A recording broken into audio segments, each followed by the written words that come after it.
Hi guys, कैसे हो आप लोग। दोस्तों एक बहुत ही इंपॉर्टेंट सा बोर्ड एग्जामिनेशन 10th और 12th जो 21-22 के हैं, मतलब जो बच्चे अगले साल 10th और 12th देने वाले हैं उनके लिए बहुत ही इंपॉर्टेंट एक सर्कुलर आया है, स्पेशल स्कीम ऑफ असेसमेंट। ये मेनली इस चीज को ध्यान में रखते हुए आया कि अगर अगले साल भी बोर्ड को कैंसिल करना पड़ा तो या फिर क्या होगा उसका, क्योंकि इस बार ऐसा देखा गया कि 10th और 12th के रिजल्ट को कंपाइल करने में बहुत ज्यादा दिक्कत आ रही है, राइट। सो इंटेंट यही है, तो जल्दी से इसको पढ़ते हैं दोस्तों। 5 जुलाई 2021 को इसका नोटिफिकेशन आया, तो थोड़ा सा जल्दी से पढ़ने की कोशिश करते हैं दोस्तों। तो देखिए, कोविड-19 की वजह से वर्चुअल मोड में चले schools due to the risk associated with the conduct of board examination during second wave in April 2021, CBSE had to cancel both 10th and 12th board exam। अच्छी बात है, तो ठीक है।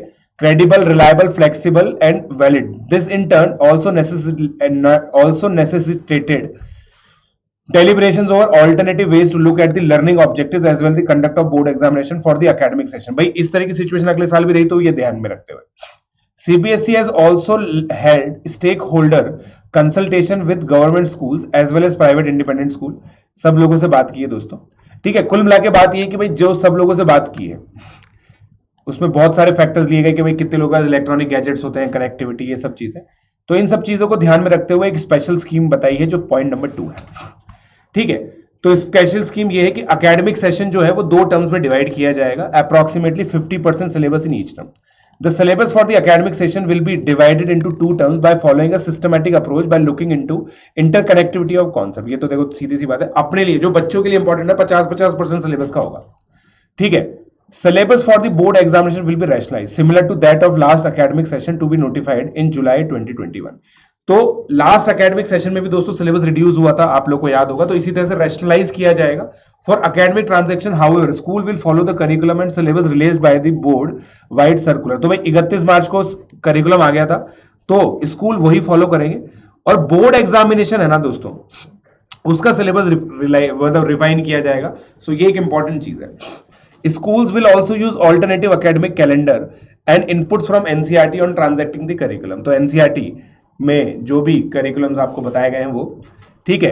अब ये चीज इंपॉर्टेंट है दोस्तों, स्कूल्स के ऊपर बाइंडिंग है। Efforts will be made to make internal assessment, practical project work more credible and valid as per the guidelines and moderation policy to be announced by the board to ensure fair distribution of marks. तो अब देखिए details of curriculum transaction. School will continue teaching in distance mode till the authorities permit in person mode of teaching. ये बिल्कुल सही बात है।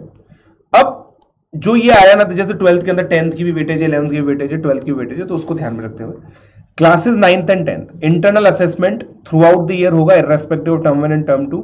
Would include 3 periodic test, student enrichment, portfolio and practical work, speaking abilities, ये सब। तो 3 periodic test होंगे दोस्तों। तो अब आपको ये चीज समझनी पड़ेगी बच्चा पार्टी कि अब सीबीएसई आपको ये नोटिफाई कर रहा है ना, तो इन टेस्ट में आपके अच्छे मार्क्स आना जरूरी है। अगर आपके इन का वेटेज बोर्ड एग्जामिनेशन में हुआ, अगर बोर्ड कैंसिल होता है तो। क्लासेस 11th एंड 12th की अगर हम बात करें through out the year irrespective of term 1 and term would include end of topic और यूनिट टेस्ट, एक्सप्लोरेटरी एक्टिविटीज। अब इसमें नंबर नहीं बताया है ना कि कितने होंगे। Schools would create a student profile for all assessment undertaken over the year and return the evidences in digital format. और ऐसा मेरे को लगता है कि भाई डिजिटल, अभी क्योंकि बहुत डिजिटाइज हो रहा है, हर एक स्कूल की एक प्रोफाइल है, उसके अनुसार डिजिटल फॉर्मेट में मिलेगा। स्कूल को मेंटेन करना है। सीबीएसई विल फैसिलिटेट, जैसे मैंने बताया था आपको, इंटरनल मार्क्स कि भाई आईटी प्लेटफॉर्म में भी ऑलरेडी दिया गया था, उसी तर्ज पे अब इसको पूरा रैशनलाइज किया जा रहा है और अगले करिकुलम के लिए भी इसको बताया जा रहा है। So guidelines for internal assessment for all subject will also be release along with the rationalise term wise divided syllabus for the session 21-22। The board would also provide additional resources like sample assessment, question banks, teacher training etc. for more। तो ये तो अलग चीज है। अब ये 4th point देखिए, term 1 का जो एग्जामिनेशन है, at the end of first term the board will organise term 1 examination in a flexible schedule to be conducted. अब ये देखो दोस्तों, बोर्ड ऑर्गेनाइज करा रहा है, मतलब बोर्ड जो है ना 10th और 12th बोर्ड वो 2 बार में होने की बात चल रही है, बहुत इंपॉर्टेंट है ये। To be conducted between November to December 2021 with a window period of 4 to 8 weeks for school situated in different parts of country and abroad. Dates for conduct of examination will be notified subsequently. ये बहुत important चीज है। The question paper will have MCQ, including case-based MCQ and MCQ on assertion type. Duration of test will be of 90 minutes and it will cover only the rationalized syllabus of term 1 only. तो भाई देखो 50-50% में syllabus तोड़ दिया, उसके अंदर से MCQ paper बनाया जाएगा 90 मिनट्स का. Question papers will be sent by the CBSE to school along with marking scheme. The exams will be conducted under the supervision of the external center superintendents and observers appointed by CBSE. तो ये बिल्कुल board examination की तरह conduct किया जाएगा. The responses of students will be captured on OMR sheets, which after scanning may be directly uploaded at CBSE portal or alternatively may be evaluated and marks obtained will be uploaded by the school on the very same day. उसी दिन result आएगा अगर उनके पास OMR scanning की machine है तो. The final decision in this regard will be conveyed to schools by the examination unit of board. Marks of term 1 examination will contribute to the final overall score of student. बहुत important है दोस्तों, 10th और 12th के लिए बहुत important चीज है. Term 2 examination, year end examination. At the end of second term, the board would organize term 2 और year end examination would be of rationalized syllabus. 50% का होगा. एग्जामिनेशन मार्च अप्रैल में होगा दोस्तों, जैसा कि बोर्ड में होता है जनरली. 2 घंटे के इसमें पेपर होंगे दोस्तों, और अलग अलग फॉर्मेट के होंगे इसमें क्वेश्चन. केस बेस्ड होंगे, open and short answer, long answer type, मतलब ये प्रॉपर बोर्ड की तरह ही है.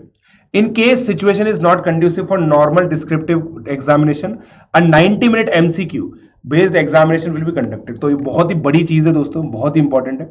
Marks of term 2 examination would contribute to the final overall score. ठीक है, तो फाइनल ओवरऑल स्कोर में होगा. अब देखिए अलग अलग केसेस लिए जा रहे हैं और उसमें आपको बताया जा रहा है कि किस तरीके से सिचुएशन में कैसे होगा. In case the situation of the pandemic improves and students are able to come to schools or centres for taking the exam, board would conduct term 1 and term 2 examination at school center and the theory marks will be distributed equally among the 2 examination.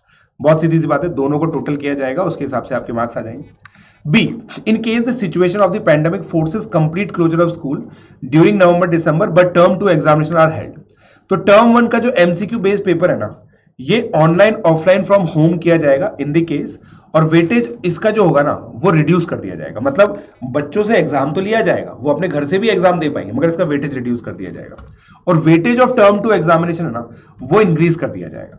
तो अगर term 1 term 2 दोनों बहुत बढ़िया तरीके से हुए तो equal weightage होगा.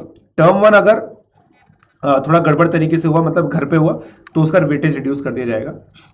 In case the situation of the pandemic forces complete closure of school during March-April 2022, but term 1 exams are held at school or center, तो फिर दोस्तों the weightage of term 1 will be increased to provide year end result. तो बिल्कुल vice versa वाला case है ये तो.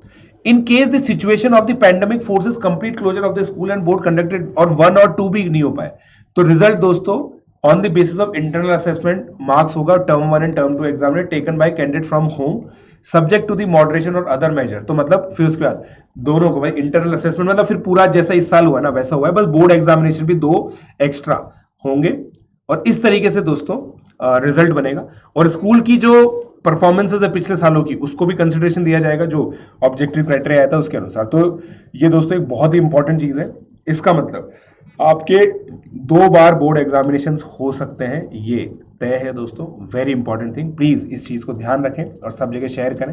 इस पर और डिटेल वीडियो भी मैं आप लोगों के लिए बना दूंगा. Thank you.